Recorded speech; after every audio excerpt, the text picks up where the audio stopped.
അസ്സലാമു അലൈക്കും വറഹ്മത്തുള്ളാഹി വബറകാതുഹു.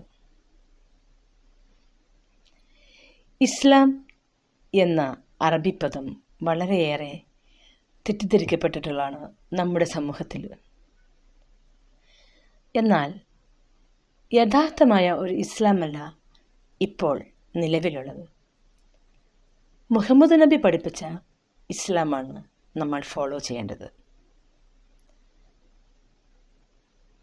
അള്ളാഹു പഠിപ്പിച്ച വിധി വിലക്കുകളാണ്, കൽപ്പനകളുമാണ് മുഹമ്മദ് നബി നമ്മളെ പഠിപ്പിച്ചിരിക്കുന്നത്.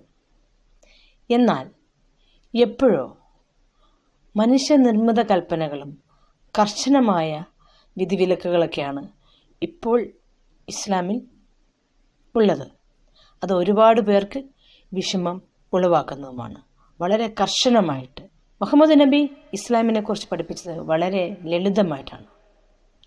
അതിലൊരു കർശനമോ എനിക്ക് കാണാൻ സാധിച്ചിട്ടില്ല.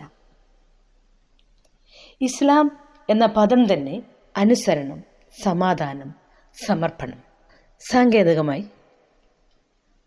പ്രപഞ്ച സൃഷ്ടാവായ ദൈവത്തിന് സ്വന്തത്തെ സമ്പൂർണമായി സമർപ്പിച്ച് അവനെ പൂർണ്ണമായി അനുസരിച്ച് ശാശ്വതവും സുസ്ഥിരവുമായ സമാധാനം നേടുക എന്നതാണ് ഇസ്ലാം ഉദ്ദേശിക്കുന്നത്.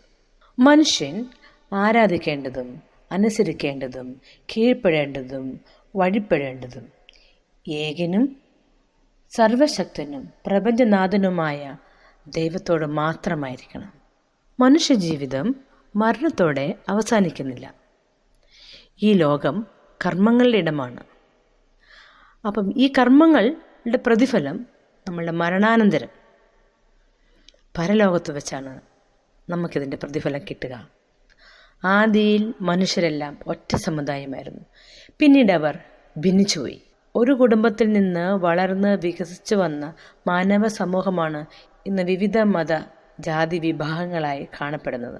ഈ വസ്തുത ഓർമ്മപ്പെടുത്തി വ്യതിചലിച്ച് ഭിന്നിച്ചു പോയ മനുഷ്യരെ തിരിച്ച് തറവാടിലേക്ക് അഥവാ പാരമ്പര്യത്തിലേക്ക് വിളിക്കുകയാണ് പ്രവാചകന്മാർ.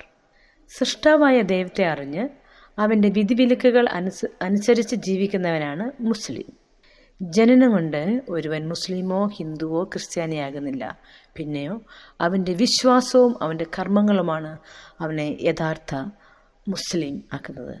ആരാണ് മുസ്ലിം? അപ്പോൾ എല്ലാം നമുക്കുള്ളതെല്ലാം നമ്മുടെ സ്വന്തത്തെ സർവശക്തനായ ദൈവത്തിൻ്റെ മുമ്പിൽ സമർപ്പിക്കുന്നവനാണ് മുസ്ലിം. ഇസ്ലാം ഒരു മതമേ അല്ല, അതൊരു ജീവിത വ്യവസ്ഥയാണ്. ഏകദൈവത്തെ വിശ്വസിക്കാനാണ് ഇസ്ലാം ആഹ്വാനം ചെയ്യുന്നത്. ഏകനായ ദൈവത്തോട് മാത്രം ആരാധന ചെയ്യാനാണ് ഇസ്ലാം ആഹ്വാനം ചെയ്യുന്നത്.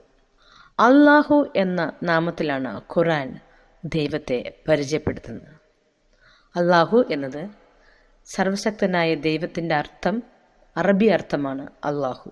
ഈ പ്രപഞ്ചമെന്ന അസാധാരണമായ സംവിധാനത്തിന് പിന്നിലുള്ള ആ മഹാശക്തിയെ അംഗീകരിക്കാൻ നമ്മളുടെ മനസ്സിനെ പക്വതമാക്കണം.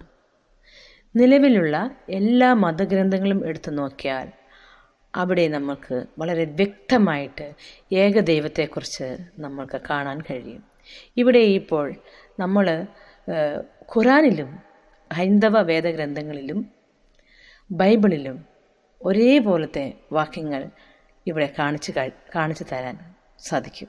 ഹൈന്ദവ വേദഗ്രന്ഥത്തിൽ സർവശക്തനായ ദൈവത്തിനെ സംബോധന ചെയ്യുന്നത് ഹിരണ്യഗർഭൻ, വിശ്വകർമാവ്, പ്രജാപതി എന്നൊക്കെയാണ്. ബൈബിളിൽ യഹോവ, എലോഹിം, ദൈവം, കർത്താവെ, പിതാവെ എന്നൊക്കെയാണ്. ആരാണ് ദൈവം എന്നതാണ് നമ്മൾ ആദ്യം തിരിച്ചറിയേണ്ട സത്യം. ദൈവം ഏകനാണ്. ദൈവത്തിന് അച്ഛനോ അമ്മയോ ഇല്ല. ദൈവത്തിന് ഭാര്യയില്ല, ഭർത്താവില്ല. ദൈവത്തിന് മക്കളില്ല. ദൈവത്തിന് വിശപ്പില്ല. ദൈവത്തിന് ക്ഷീണമില്ല. ദൈവത്തിന് ഉറക്കമില്ല. ദൈവം മടുക്കത്തില്ല. ദൈവത്തിന് രൂപമില്ല. ഇത് നമ്മൾ ആദ്യം അറിയുക. ദൈവം സർവ്വവ്യാപകമാണ്, സർവജ്ഞാനിയാണ്.